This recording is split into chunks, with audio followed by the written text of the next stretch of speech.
Handphonenya. Oh, oke sip. Mantap ini. Ada Budila kok. Ada Budila ya. Oke Budila. Baik, latar belakang yang pertama era digital menuntut guru lebih kreatif dan inovatif. Dituntut guru harus kreatif.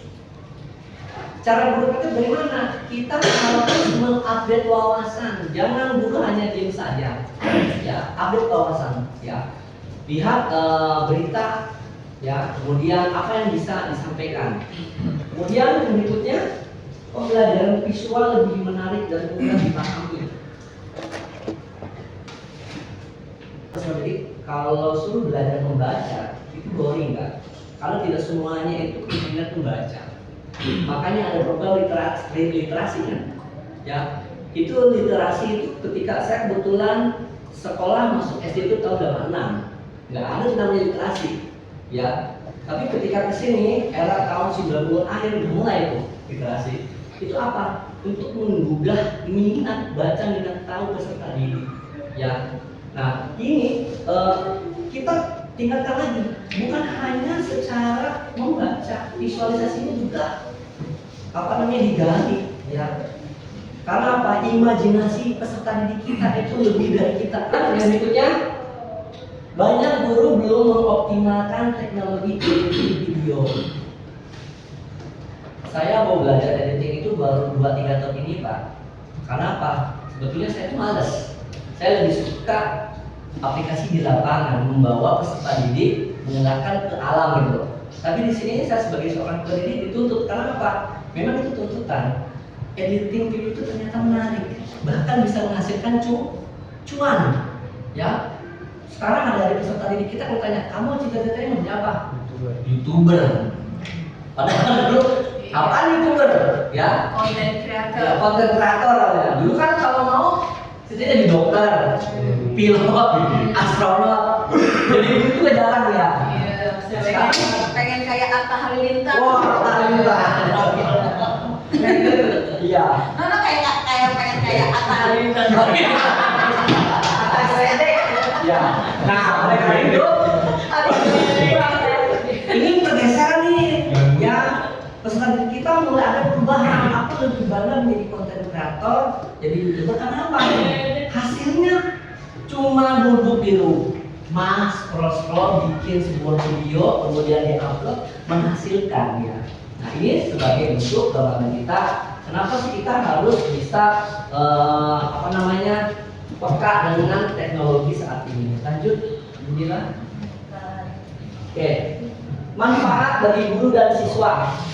Ya, bagi guru tentunya bisa lebih kreatif, imajinasi diasah. Ya. Kemudian sensitivitas kita juga diasah. Kemudian up to date. Nah, kita kalau bikin video kalau up to date kadang-kadang suka gini. Aduh, aku ngapain ya mau bikin video apa gitu loh ya. Nah, kemudian media lebih bervariasi. Nanti ketika Bapak Ibu guru sudah mengembangkan video ini, nanti Ibu ketika memberikan suatu pembelajaran ke para peserta didik bisa bervariasi ya. Kemudian bagi siswa, pembelajaran lebih menarik dan interaktif, meningkatkan pemahaman materi. Ya. Halo, selamat pagi Bapak Ibu. Di sini kami dari tim memilih 3 aplikasi yang akan kami coba jelaskan. Sebelumnya Bapak Ibu ada yang familiar dengan 3 aplikasi ini? Atau ada yang sudah memakai ya, maksudnya memakai untuk kegiatan mengajar belajar itu? Bu tuh biasa dia cacutan tuh. Sudah paham ya Bu ya? Jadi saya coba jelaskan. Yang pertama yaitu aplikasi yang mau coba kita jelaskan yaitu Capcut Bu. Kalau orang namanya Capcut, gitu kan?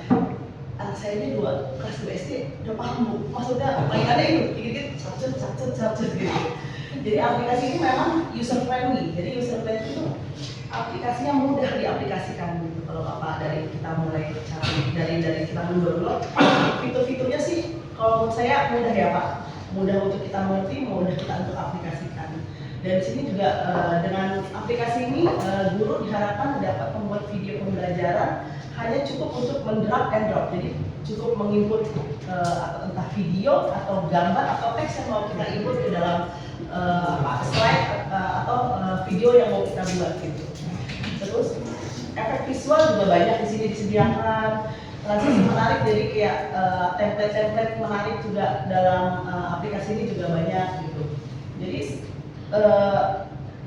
jadi kita memang dituntut untuk bisa untuk mengembangkan imajinasi kita gitu loh. Mau kita mau buat sekreatif apa atau mau sesimpel apa juga bisa di aplikasi ini gitu. Terus jadi di aplikasi ini menurut saya sangat memudahkan guru untuk membuat suatu media pembelajaran yang kreatif dan mudah dimengerti dan juga mudah untuk diaplikasikan gitu, dan diharapkan juga menarik bagi siswa gitu.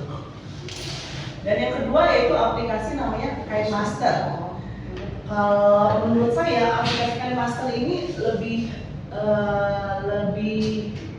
komunikasi sih, lebih komunikatif gitu. Isinya juga lebih untuk video profesional.